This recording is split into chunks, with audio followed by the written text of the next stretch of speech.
Your Majesty, this tea is missing something. Spices. Go bring me some. And so he did. You're a different color than me. Would you like to be equals? Alas, I have reached India. Dude, I think India is a little that way. Give me those damn spices. The age of discovery began with the Portuguese discovering Africa and then enslaving it. Africa was a mineral-rich continent, and the Europeans went crazy for it. Everyone wanted to gather these resources in Europe and prosper their own nations. Africa became the mines, the backbone of European economy. Our story begins in the late 15th century, when Columbus tried to find India, got lost and landed in the Caribbean, and went, "Yep, this must be India." Idiots. He called the locals Indians, and history never corrected itself. Idiots. Europe started establishing their colonies in America. They started establishing their colonies in Africa. They started establishing them in Asia. You get a colony, and you get a colony, and you get a colony. Everyone gets a colony. Many great powers rose and died. The Mesopotamians, the Portuguese, the French, the Spanish. But one stood out of them all. You know him, you love him. The Brits. At its peak in the 19th century, Britain controlled over 25% of the world's land and population. This is how their empire looked. If it's not bread, we haven't stolen it yet. And this is how the Brits saw the world. Well then, the London Bridge came crashing down. America said, "Psych!" and got big on. World War I happened because Europe couldn't just chill. Then World War II happened because Hitler definitely couldn't too. And then India emerged as an independent country. Long years ago, we made a tryst with destiny, and now the time comes when we shall redeem our pledge. And well, the Brits were fucked. And when the dust settled, guess who stood tall among them all? The United States of America and the USSR. The Cold War begins. The ultimate chess game.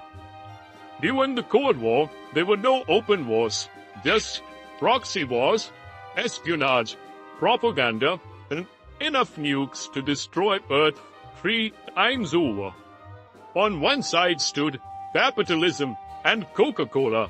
On the other, communism and cold soup. Webster Dictionary defines geopolitics as the influence of geography, economics, and demography on politics and foreign policy. But really, geopolitics is a game of chess between powerful people, where the board is the earth and the pawns are people like you. Empires have been playing geopolitics from a long time. Marrying off your daughter to another king? That's geopolitics. Exploiting another continent's resources. Geopolitics. Invading the Middle East for oil. Sorry, freedom. Yep. That is geopolitics. And why do we need to understand this? Because when countries go to war, it's not the countries, it's leaders making moves. The US doesn't go to war, presidents do. Russia doesn't invade Ukraine, Putin does. Civilians, well, we're just trying to fight taxes and make rent. Since the Cold War, there have been two sides to this phenomena. The US trying to spread their dominance versus the Russian trying to spread their dominance. This has led to many wars, regime changes, and terrorism. Take Iran today. The US wants to secure influence via Israel. Russia wants to protect its strategic alliances. China wants its Belt and Road Initiative to pass through safely. And again, normal people suffer by leaders' pre-games. Because normal folks like us do not get involved in these matters. We are kept busy with our lives, while global leaders treat the world like their chessboard. This makes you wonder the extent of democracy and how much in reality is democracy, the rule by the people and for the people.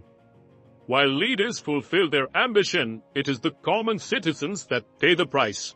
And if we talk about the United Nations, let's be honest. The United Nations is like that friend in group projects who keep saying, "Nice, let's calm down," while everyone else throws chairs. The name says United, but mostly they watch. So what's the point? The world is run by people playing geopolitics, and you're in the game, even if you didn't sign up. Power, oil, trade, alliances, nukes. All this when most of us are just trying to afford groceries. Democracy sounds good, for the people by the people. But in geopolitics, it's often more like, for the powerful, by the powerful, with a side of public relations. And that, my friend, is geopolitics. The game you're not playing, but one you're definitely losing. And we will make America great again.